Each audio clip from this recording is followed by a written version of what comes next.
ओम शांति। आज 20 मार्च 2021 के मधुर महावाक्य है और आज की मुरली में बाबा हम बच्चों को शिक्षा देते हैं कि बच्चे तुम्हें सबको सुजाग करना है, मनुष्य से देवता बनाना है, देही अभिमानी बनकर अनेकों को भी देही अभिमानी बनाना है। साथ ही साथ आज बाबा कहे गरीब बच्चे बहुत आगे जा सकते हैं क्योंकि उनमें श्रद्धा होती है और बड़ी श्रद्धा के साथ दान पुण्य करते हैं। भक्ति मार्ग में भी भक्ति करते तो लगन से भक्ति करते हैं। इसीलिए बाबा कहे साक्षात्कार भी गरीब बच्चों को होता है। शाहूकारों को अपने धन का नशा रहता है और इसीलिए कई बार उस नशे में आकर पाप कर्म करते हैं। तो बाबा कहे तुम बच्चों को सबको देही अभिमानी बनाना है। और फिर आज बाबा ने मुरली में परमात्मा की महिमा और श्री कृष्ण की महिमा में बहुत बड़ा अंतर बताया कि श्री कृष्ण की महिमा चरित्र को लेकर के है, जबकि परमात्मा की महिमा उनके गुण और कर्तव्य को लेकर के है। सुनते हैं बाबा के मधुर महावाक्य। ओम शांति। मीठे बच्चे, तुम्हारा धंधा है मनुष्य को सुजाग करना, रास्ता बताना। जितना तुम देही अभिमानी बनकर बाप का परिचय सुनाएंगे उतना कल्याण होगा। प्रश्न है, गरीब बच्चे अपनी किस विशेषता के आधार पर शाहूकारों से आगे जाते हैं? उत्तर है, गरीबों में दान पुण्य की बहुत श्रद्धा रहती है। गरीब भक्ति भी लगन से करते हैं। साक्षात्कार भी गरीबों को होता है। शाहूकारों को अपने धन का नशा रहता, पाप जास्ती होते, इसीलिए गरीब बच्चे उनसे आगे चले जाते हैं। गीत है ओम नमः शिवाय। ओम शांति। तुम मात पिता हम बालक तेरे, यह तो जरूर परमपिता परमात्मा की महिमा गाई हुई है। यह तो क्लियर महिमा है क्योंकि वह रचयिता है।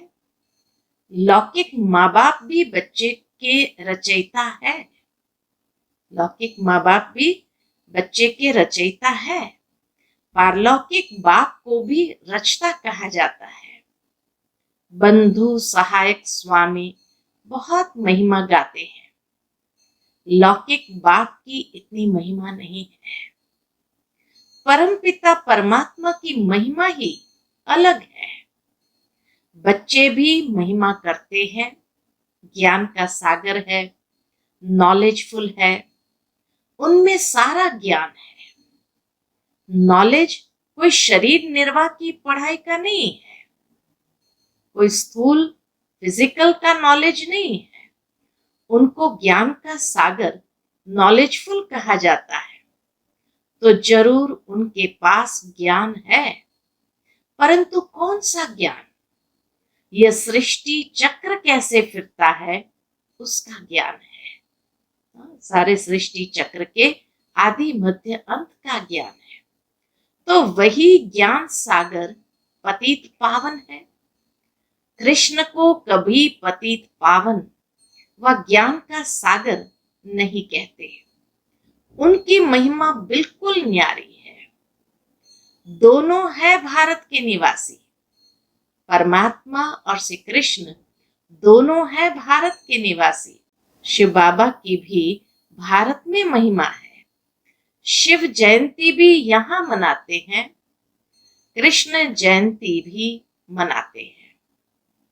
शिव बाबा की जयंती भी मनाते हैं तो कृष्ण की जयंती भी मनाते हैं। गीता की भी जयंती मनाते हैं। 3 जयंती मुख्य है। अब प्रश्न उठता है कि पहले जयंती किसकी हुई होगी, शिव की या कृष्ण की? मनुष्य तो बिल्कुल ही बाप को भूले हुए हैं। कृष्ण की जयंती बड़े धूमधाम से प्यार से मनाते हैं। शिव जयंती का इतना किसको पता नहीं है, न गायन है। शिव ने क्या आकर किया, उनकी बायोग्राफी का किसको पता नहीं है। कृष्ण की तो बहुत बातें लिख दी है। गोपियों को भगाया, यह किया। कृष्ण के चरित्र की खास एक मैगजीन भी निकलती है। शिव के चरित्र आदि कुछ है नहीं। कृष्ण की जयंती कब हुई, फिर गीता की जयंती कब हुई। कृष्ण जब बड़ा हो तब तो ज्ञान सुनावे। कृष्ण के बचपन को तो दिखाते हैं, टोकरी में डालकर पार ले गए। बड़ेपन का दिखाते हैं, रथ पर खड़ा है, चक्र चलाते हैं। 16-17 वर्ष का होगा, बाकी चित्र छोटेपन के दिखाए हैं। अब गीता कब सुनाई, उसी समय तो नहीं सुनाई होगी। जब लिखते हैं फलाने को भगाया, यह किया, उस समय तो ज्ञान शोभे भी नहीं। ज्ञान तो जब बुजुर्ग हो तब सुनाए, अनुभवी हो जाए फिर सुनाए। गीता भी कुछ समय बाद सुनाई होगी। अब शिव ने क्या किया, कुछ पता नहीं। अज्ञान नींद में सोए पड़े हैं। बाप कहते हैं, मेरी बायोग्राफी का कोई को भी पता नहीं है। मैंने क्या किया, मुझे ही पतित पावन कहते हैं। मैं आता हूं तो साथ में गीता है। मैं साधारण बूढ़े अनुभवी तन में आता हूं। शिव जयंती तुम भारत में ही मनाते हो। कृष्ण जयंती, गीता जयंती, यह तीन मुख्य है। यह तीन मुख्य, शिव जयंती, कृष्ण जयंती, गीता जयंती। राम की जयंती तो बाद में होती है। इस समय जो कुछ होता है वह बाद में मनाया जाता है। सतयुग त्रेता में जयंती आदि होती नहीं। सूर्यवंशी से चंद्रवंशी वर्षा लेते हैं और किसकी महिमा है नहीं। सिर्फ राजाओं का कोरोनेशन मनाते होंगे। राजाओं का कोरोनेशन जरूर मनाते हैं बड़े धूमधाम से। बर्थडे तो आजकल सब मनाते हैं, वह तो कॉमन बात हुई। कृष्ण ने जन्म लिया, बड़ा होकर राजधानी चलाई, उसमें महिमा की तो बात ही नहीं। राजधानी चलाई, बड़ा हुआ, तो बाबा कहे उसमें महिमा की तो बात ही नहीं है। सतयुग त्रेता में सुख का राज्य चला आया है। वह राज्य कब कैसे स्थापन हुआ, यह तुम बच्चों की बुद्धि में है। बाप कहते हैं, बच्चों मैं कल्प के संगम युग पर आता हूं। कलयुग का अंत है पतित दुनिया, सतयुग आदि पावन दुनिया। मैं बाप भी हूं, तुम बच्चों को वर्षा भी दूंगा। कल्प पहले भी तुमको वर्षा दिया था, इसलिए तुम मनाते आए हो। परंतु नाम भूल जाने से कृष्ण का नाम डाल दिया है। बड़े ते बड़ा शिव है ना। पहले तो जब उनकी जयंती हो तब फिर साकार मनुष्य की हो। आत्माएं तो सब वास्तव में ऊपर से उतरती है। मेरा भी अवतरण है। कृष्ण ने माता के गर्भ से जन्म लिया, पालना ली, सबको पुनर्जन्म में आना ही है। शिव बाबा पुनर्जन्म नहीं लेते हैं। आते तो है ना, आते हैं लेकिन पुनर्जन्म नहीं लेते हैं। इसीलिए गीता में भी दूसरे अध्याय में, चौथे अध्याय में श्री कृष्ण ने बार बार कहा कि तेरे भी बहुत पुनर्जन्म है, मेरे भी बहुत पुनर्जन्म है, ये राजे लोगों के भी बहुत पुनर्जन्म है। परंतु जब चौथे अध्याय में बाद में फिर कहा मैं पुनर्जन्म रहित हूं, तो यहां दो व्यक्ति जैसे बात कर रहे हैं, ये स्पष्ट होता है। तो बाबा कहे शिव बाबा पुनर्जन्म नहीं लेते हैं, आते तो है ना, तो यह सब बाप बैठ समझाते हैं। ब्रह्मा विष्णु शंकर की त्रिमूर्ति दिखाते हैं ना, ब्रह्मा द्वारा स्थापना, क्योंकि शिव को तो अपना शरीर है नहीं। खुद बैठ बताते हैं मैं इनके बूढ़े तन में आता हूं, यह अपने जन्मों को नहीं जानते हैं, इनके बहुत जन्म के अंत के जन्म का यह जन्म है, तो पहले पहले समझाना पड़े। शिव जयंती बड़ी या श्री कृष्ण जयंती बड़ी? अगर कृष्ण ने गीता सुनाई तो गीता जयंती तो श्री कृष्ण के बहुत वर्षों के बाद हो सके, जबकि कृष्ण बड़ा हो। यह सब समझने की बातें हैं ना, लेकिन वास्तव में शिव जयंती के बाद हुई फट से गीता जयंती।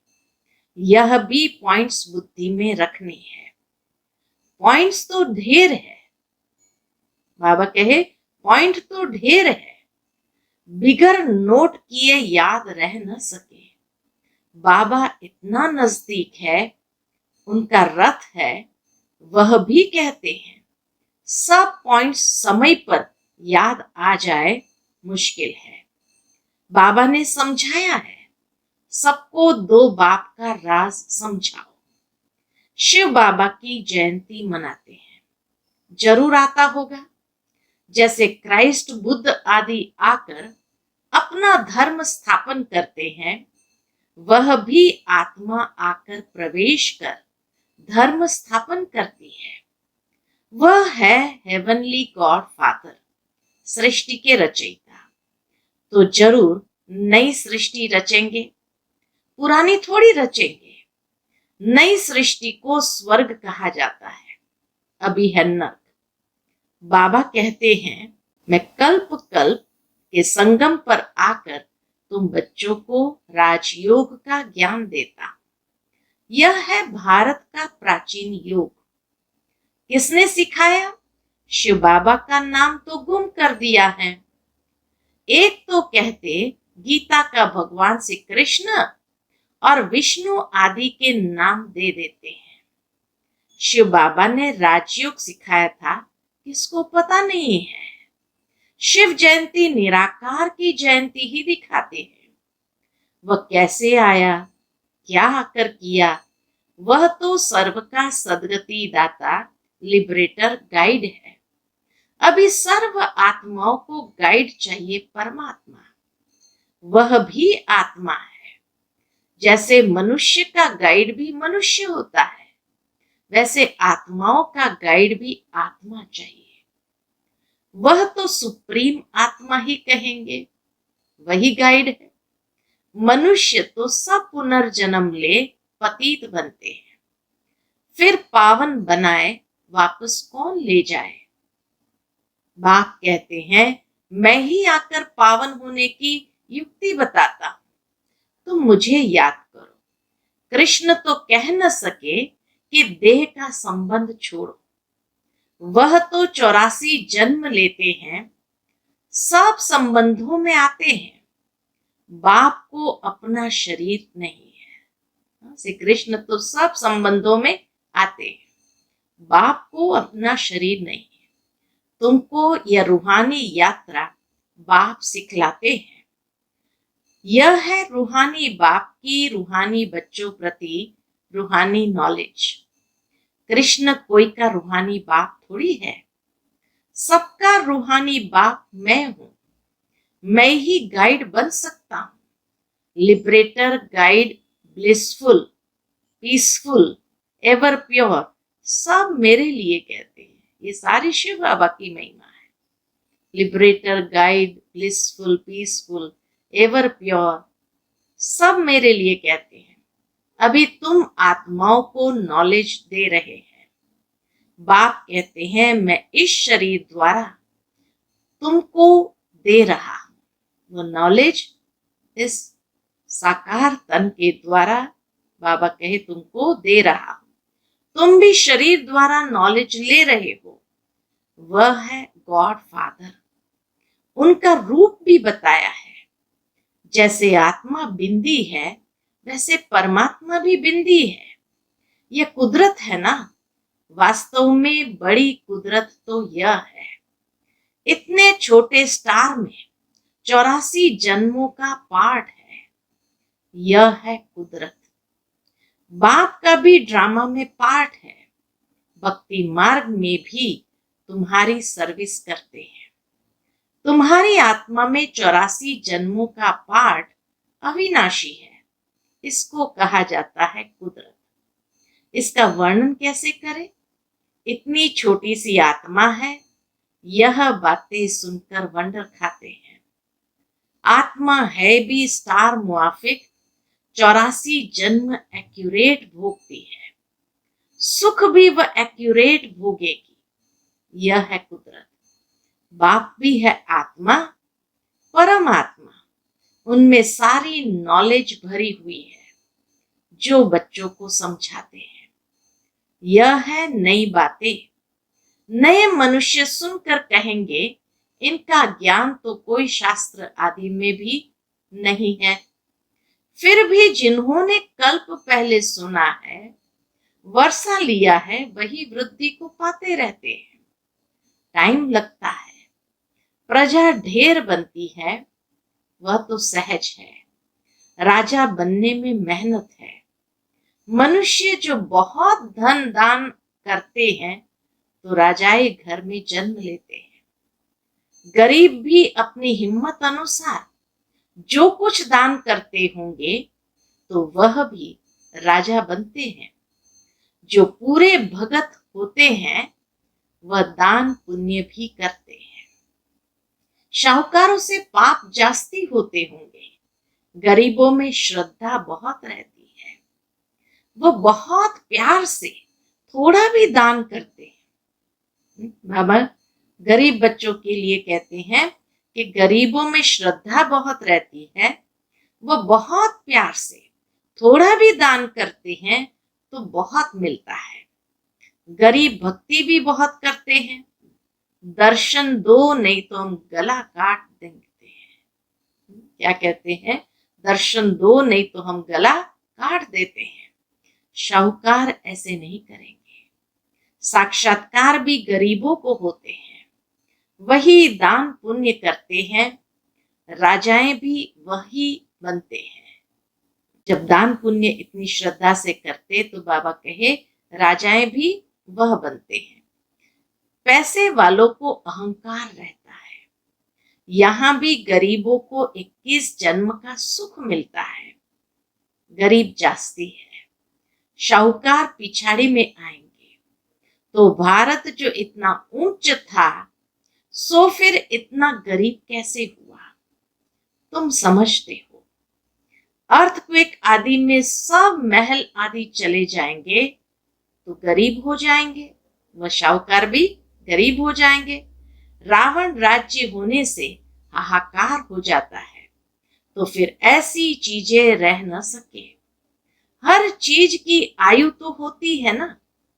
वहां जैसे मनुष्य की आयु बड़ी होती है वैसे मकान की भी आयु बड़ी होती है। सोने के मार्बल के बड़े बड़े मकान बनते जाएंगे। सोने के तो और ही मजबूत होंगे। नाटक में भी दिखाते हैं ना, लड़ाई होती है, मकान टूट फूट जाते हैं फिर बन जाते हैं। उन्हों की बनावट ऐसी होती है। यह जो स्वर्ग के महल आदि बनाएंगे, बाबा कहे यह जो स्वर्ग के महल आदि बनाएंगे ऐसे तो नहीं दिखाएंगे। मिस्त्री लोग कैसे मकान बनाते हैं, हाँ समझते हैं वही मकान होंगे। आगे चल तुमको साक्षात्कार होगा, ऐसा विवेक कहता है। इन बातों से बच्चों का ताल्लुक नहीं है। कैसे बनेंगे, क्या होगा, बाबा का इन बातों से ताल्लुक नहीं। बच्चों को तो पढ़ाई पढ़नी है, स्वर्ग का मालिक बनना है। स्वर्ग और नर्क अनेक बार पास हुआ है, अभी दोनों पास हुए हैं, अभी है संगम। सतयुग में यह नॉलेज नहीं होगी, इस समय तुम बच्चों को पूरी नॉलेज है। लक्ष्मी नारायण को ये राज्य किसने दिया था, अभी तुम बच्चों को मालूम है। इन्होंने ये वर्षा किससे पाया, यहाँ पढ़ाई पढ़कर स्वर्ग के मालिक बनते हैं, फिर वहां जाकर महल आदि बनाते हैं। सर्जन भी बड़े बड़े हॉस्पिटल बनाते हैं ना। बाप तुम बच्चों को दिन प्रतिदिन अच्छी अच्छी पॉइंट्स सुना रहे हैं। तुम्हारा धंधा ही है मनुष्य को सुजाग करना, रास्ता बताना। जैसे बाप कितना प्यार से बैठ समझाते हैं, देह अभिमान की दरकार नहीं। बाप को कभी देह अभिमान नहीं हो सकता। तुमको मेहनत सारी देही अभिमानी होने में लगती है। जो देही अभिमानी बन बाप का बैठ परिचय देते हैं, बाबा कहे जो देही अभिमानी बन बाप का बैठ परिचय देते हैं, गोया बहुतों का कल्याण करते हैं। पहले देह अभिमान आने से फिर और विकार आते हैं। पहले देह अभिमान आते, फिर और विकार भी आ जाते हैं। लड़ना झगड़ना नवाबी से चलना देह अभिमान है। भल अपना राजयोग है तो भी बहुत साधारण रहना है। थोड़ी चीज में अहंकार आ जाता है। घड़ी फैशनेबल देखी तो दिल होगी ये पहने, ख्याल चलता रहेगा। इसको भी देह अभिमान कहा जाता है। किस किस बात को देह अभिमान कहा जाता, सो बाबा स्पष्ट करते। ये घड़ी फैशनेबल देखी तो दिल होगी ये पहने, ख्याल चलता रहेगा। इसको भी देह अभिमान कहा जाता है। अच्छी ऊंची चीज होगी तो संभालना पड़ेगा, गुम होंगी तो ख्याल होगा। अंत समय कुछ भी याद आया तो पद भ्रष्ट हो जाएगा। ये देह अभिमान की आदतें हैं। फिर सर्विस बदले डिस सर्विस भी जरूर करेंगे। रावण ने तुमको देह अभिमानी बनाया है। देखते हो बाबा कितना साधारण चलते हैं, हर एक की सर्विस देखी जाती है। महारथी बच्चों को अपना शो करना है।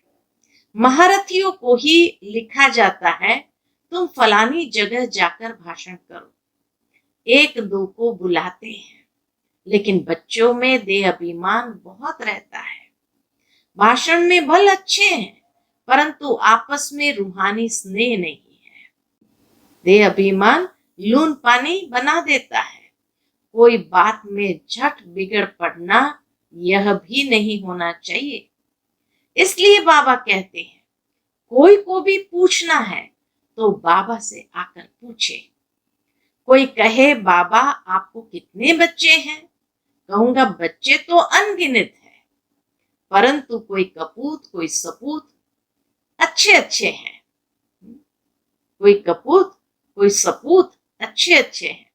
ऐसे बाप का तो फरमान बरदार वफादार बनना चाहिए ना। अच्छा, मीठे मीठे सिकिलते बच्चों प्रति माता पिता बाप दादा का याद प्यार और गुड मॉर्निंग। रूहानी बाप की रूहानी बच्चों को नमस्ते। हम सब रूहानी बच्चों की रूहानी माता पिता बाप दादा को याद प्यार गुड मॉर्निंग और नमस्ते नमस्ते। शुक्रिया बाबा, शुक्रिया। आज की मुरली से धारणा के लिए मुख्य सार है। पहली पॉइंट, देह अभिमान में आकर किसी भी प्रकार का फैशन नहीं करना है। जास्ती शौक नहीं रखने हैं। बहुत बहुत साधारण होकर चलना है। दूसरी पॉइंट, आपस में बहुत बहुत रूहानी स्नेह से चलना है। कभी भी लून पानी नहीं होना है। बाप का सपूत बच्चा बनना है, अहंकार में कभी नहीं आना है। वरदान, समर्पणता द्वारा बुद्धि को स्वच्छ बनाने वाले सर्व खजानों से संपन्न भव। समर्पणता द्वारा बुद्धि को स्वच्छ बनाने वाले सर्व खजानों से संपन्न भव।